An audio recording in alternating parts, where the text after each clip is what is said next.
सकाळी पहाटे 6ची वेळ, स्वच्छ हवा, अलोट गर्दीला खिळवून ठेवणारा झुंबा, वॉकेथॉनसाठी आबालवृद्धांची धावपळ आणि प्रचंड उत्साह, हे सगळं मनाला खिळवून ठेवणारं दृश्य होतं.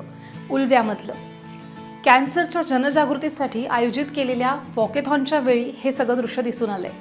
दिवसेंदिवस कॅन्सरचं प्रमाण वाढतंय आणि हे लक्षात घेऊन दीपिशा कॅन्सर सेंटर आणि रिसर्च इन्स्टिट्यूटतर्फे उल्वेमध्ये कॅन्सरच्या जनजागृतीसाठी दीपिशा फाउंडेशनच्या संस्थापक डॉक्टर दीपाली घोडघाटे यांनी ह्या वॉकेथॉनचं आयोजन केलेलं होतं.